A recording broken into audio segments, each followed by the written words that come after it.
প্যান্ডেল, একটা sound system, প্রচারণা, অনেক খরচ আছে।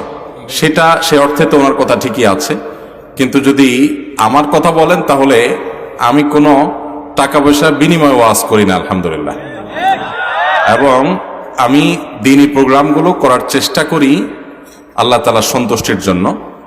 আমার পথ খরচ, আমার হাদিয়া, কেউ যদি কিছু দেন আলহামদুলিল্লাহ, না দিলে আরো জোরে আলহামদুলিল্লাহ। আমার এটা নিয়ে কোনো সে নাই, আল্লাহ শুকর।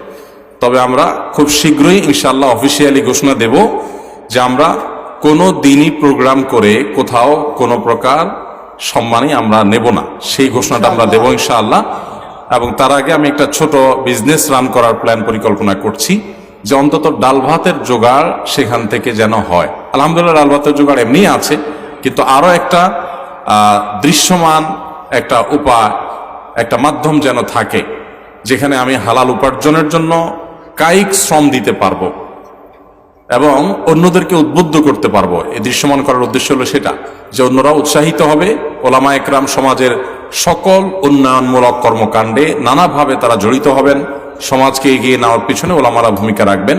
সেজন্য আমরা যেন একটা দৃষ্টান্ত হয়, সেটি শুরু করবো আল্লাহ চাহেন তো। আল্লাহ আমাদের সবাইকে তৌফিক দান করুন। তো যেটা বলছিলাম যে ইমামের প্রতি মুসল্লিদের হক আর